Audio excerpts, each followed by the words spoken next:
Today, I'm going to review Dexter Season 1, Episode 2.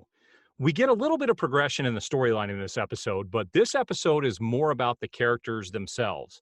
This episode starts with Dexter out on the water in Florida, just kind of relaxing. And he has some internal monologue saying how he enjoys these days because he doesn't have to kill anyone. And he knows that that is eventually going to come up and rear its ugly head again.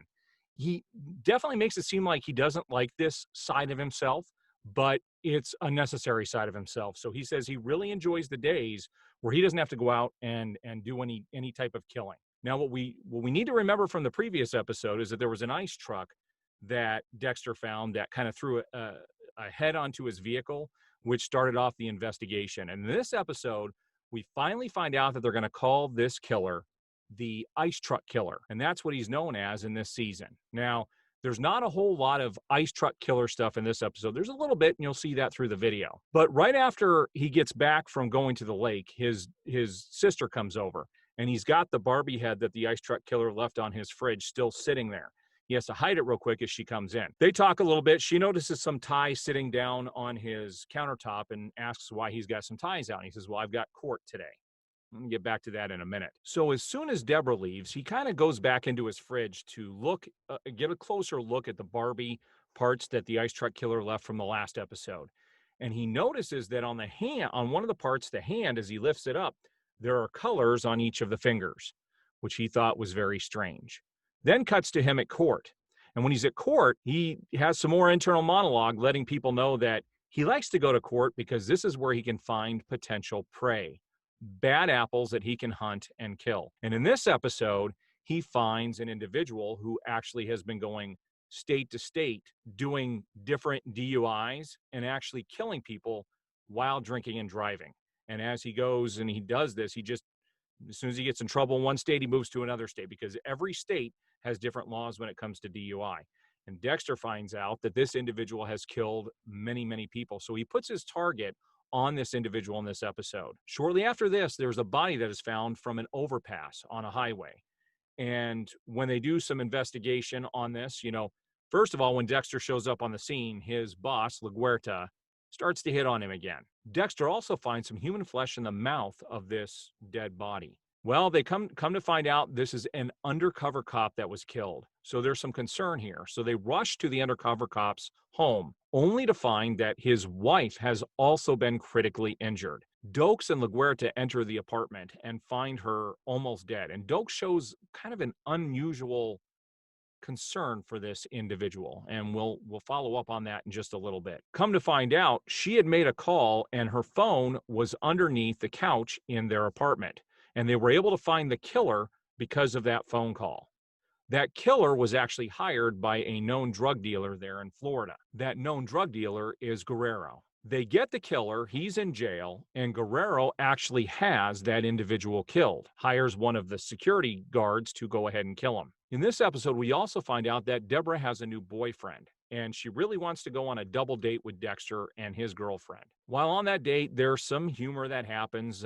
Dexter's girlfriend shows some insecurities at how close Deborah is with her boyfriend, and you can tell she kind of misses that. Dexter doesn't quite know how to console her, and that shows quite well during this episode. Now we have a little more to do with the ice truck killer. Deborah finds an ice truck out by the beach, and she calls the team in, and this is their truck. This is from the ice truck killer. When they enter the back, they find a block of frozen ice with fingertips in it, and all those fingertips have colors on them, like the Barbie doll left in Dexter's apartment. Dexter does some investigation on these body parts and finds the victim was already dead before the fingertips were cut. And he's wondering why the ice truck killer did this and how he's trying to get his attention. While they're on scene, LaGuerta's boss shows up and commends Deborah for finding this and says she's following her father's footsteps. This upsets LaGuerta.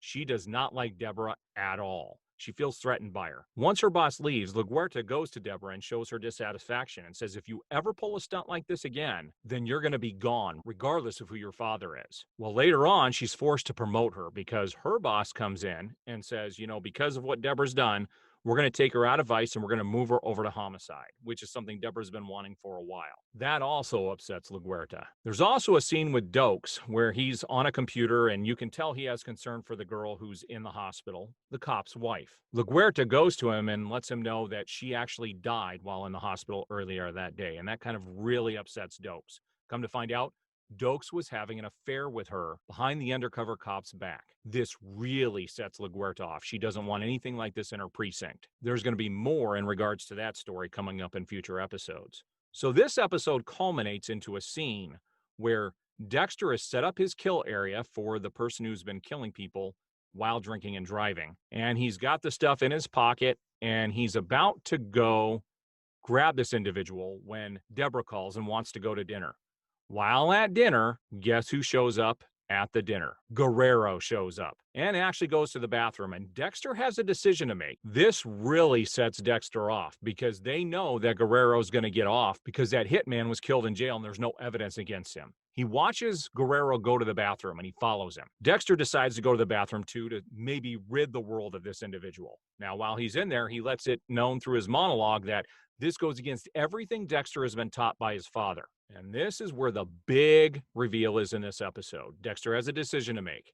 Is he going to go ahead and kill Guerrero because of what happened? Or is he going to go after the person who kills people while drinking and driving? He decides to take the route that his father taught him and be safe and lets Guerrero go and goes after the guy who kills people while drinking and driving.